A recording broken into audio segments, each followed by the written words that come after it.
A terrifying accident caught on camera. Look under that car. This morning, a toddler is recovering after he was trapped under this car. He was riding a scooter, which you can now see underneath that crumpled. You can see it crumpled, I should say, beneath that vehicle.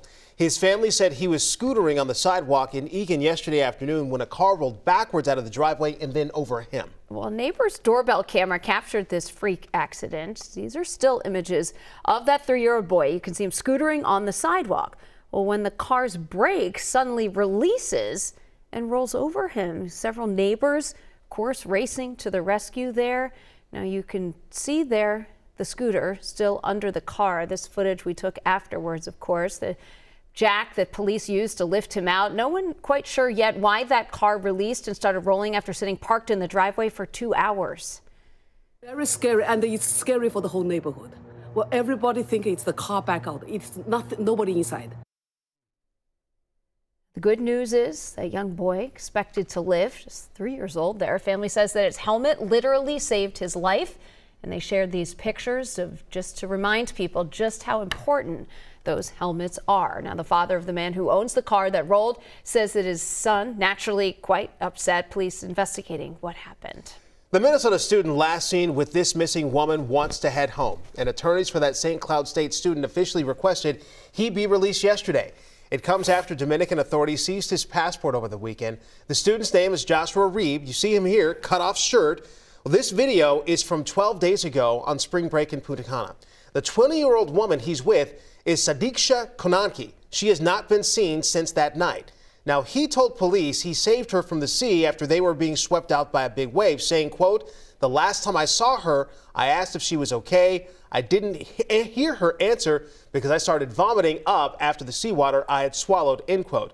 In a statement, Reeb's parents said despite his full willingness to cooperate, Josh has been detained under irregular conditions and subjected to extensive questioning, end quote, and has remained in his hotel room and under police surveillance. A judge is expected to rule on his request for release sometime today. Also today, Minnesota leaders will rally in support of Veterans Affairs. Now, this comes as thousands of VA employees, including dozens in Minnesota, were fired last month. The move is part of the Trump administration's efforts to shrink the size of the federal workforce. Our Pauline Lee joins us live in St. Paul with a closer look at how the issue could impact VA workers right here. Pauline. Hey, good morning, guys. Yeah, to break down that number just a little bit further, of the 2,400 cuts, the couple dozen that came from Minnesota, they were actually working at the hospital at Fort Snelling. And one of those workers who lost his job tells us the most frustrating part is not knowing where to go next or who to go to for information because of the lack of information. Deeper dive into the VA shows that the VA is one of the largest and most expensive federal agencies that exists.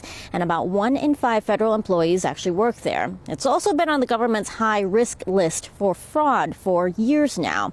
Now, one veteran, an employee who lost his job in February, tells us he's not only worried about himself, but also for the veterans who need care.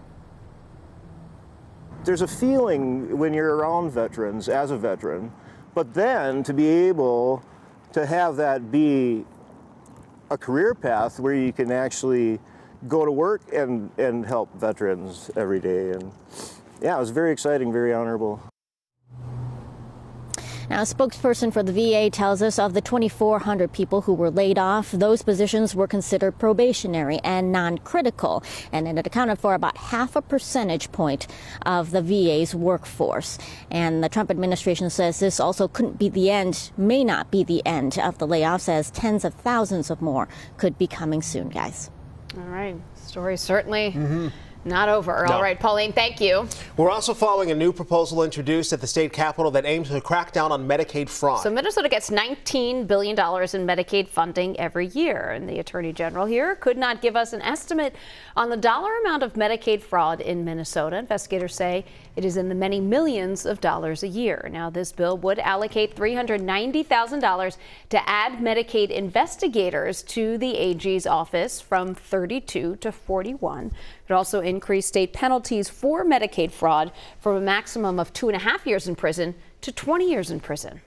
Well, the penalties help us do that deterrent effect, but I think the most important thing is that we have enough people so that if you do this, you can bet your bottom dollar you're going to be answering for it. So the House sponsor of the bill says that he has Republican co-sponsors, and the DFL Senate sponsor says she is optimistic about attracting GOP co-sponsors in the next few days. Meanwhile, the city of Stillwater is warning of a different type of scam. City leaders there want to ban cryptocurrency ATMs. Crypto ATMs look like regular machines but convert cash into digital currency. Stillwater's mayor says they are not widely used. The machines are not linked to banks and don't dispense cash, which makes them a prime target for scammers. There's all kinds of scams. Your family member is hurt, your family member needs help, the FBI has a warrant for your arrest. The city has moved quickly on this ban. If it passes, businesses would have to remove crypto ATMs from the city of Stillwater.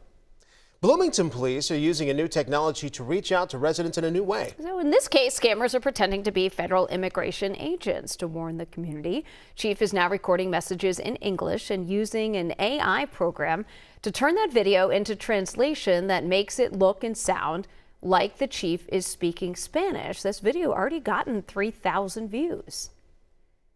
So when we talk about this AI program, it has to do with, well, how does this make us the most respected police department, right? Well, what we're going to do is we're going to try to do this by reaching out to those that we can't currently all have the luxury or the talent to be able to speak fluently with. So we want to make sure that that message doesn't get lost. So how do we do that? Right now, there's some technology that can help us.